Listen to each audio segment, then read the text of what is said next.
ওই এলাকায় কোনো সাড়া শব্দ নেই। সঙ্গীহীন যাত্রী এক অদৃশ্য ইশারায় সম্মুখপানে এগিয়ে চলছেন। এমন সময় হঠাৎ করে তার সামনে এক মনোমুগ্ধকর সবুজ রঙের সিংহাসন এসে উপস্থিত হলো, যাকে আল কোরআনের ভাষায় রফ রফ বলা হয়। অতঃপর রাসূলুল্লাহ সাল্লাল্লাহু আলাইহি সাল্লাম উঠে বসলেন। তারপর তিনি নবী করিম সাল্লাল্লাহু আলাইহি সাল্লামকে নিয়ে আরও অধিক ক্ষিপ্ত গতিতে উপরের দিকে চললেন।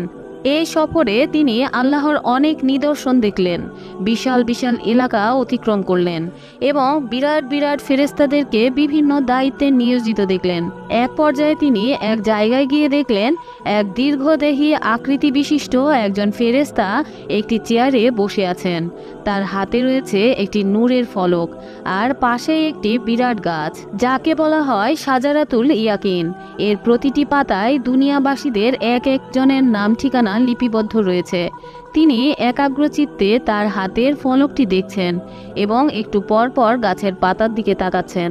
তিনি এই কাজে এত মশগুল যে রাসূলুল্লাহ সাল্লাল্লাহু আলাইহি সাল্লাম তাকে সালাম দিলেন, কিন্তু তিনি তার দিকে না তাকিয়ে কেবল মাথা নেড়ে তার সালামের জবাব দিলেন।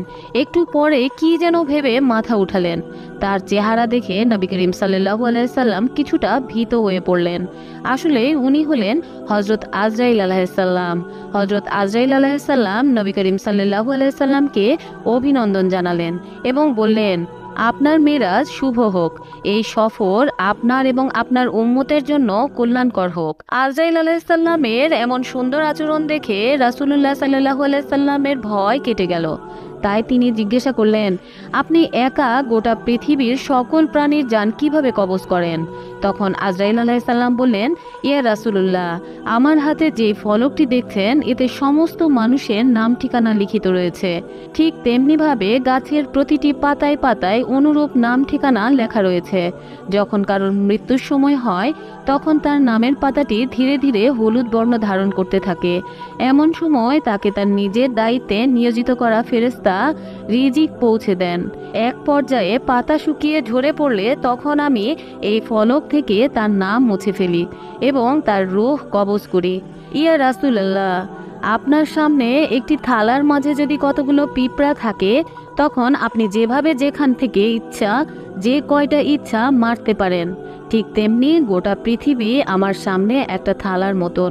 সুতরাং আমি যেখানে ইচ্ছা যেভাবে ইচ্ছা যে কয়টা ইচ্ছা ধরে আনতে পারি। যাই হোক, হাদিসের ভাষা অনুযায়ী আজরাইল আলাইহিস সালাম হলেন মালাকুল মউত। তিনি হলেন সেই বিষয়ের নিয়োজিত জিম্মাদার। তার অধীনে আরও অসংখ্য ফেরেশতা রয়েছে। তিনি দুনিয়াবাসীর প্রাণ সংহার করে থাকেন। হযরত আজরাইল আলাইহিস সালামকে যে সব জায়গায় যেতে হবে এটা জরুরি বিষয় নয়। অতঃপর রাসূলুল্লাহ সাল্লাল্লাহু আলাইহি সাল্লাম বললেন, ভাই, আপনি যখন মানুষের জান কবজ করেন তখন ওই ব্যক্তি কিরকম কষ্ট হয়? তখন আজরাইল আলাইহিস সালাম বললেন, আল্লাহর নবী ইদ্রিস আলাইহিস সালামের মৃত্যুর আগেই মৃত্যুর স্বাদ অনুভব করতে চেয়েছিলেন। আমি আল্লাহর নির্দেশে তার রূহ কবজ করে ফেরত দিয়ে তার অনুভূতি সম্পর্কে জিজ্ঞাসা করেছিলাম। তিনি বলেছিলেন, আমার কাছে মনে হয়েছে যেন আমার দেহ থেকে চামড়া খুলে নেওয়া হচ্ছে।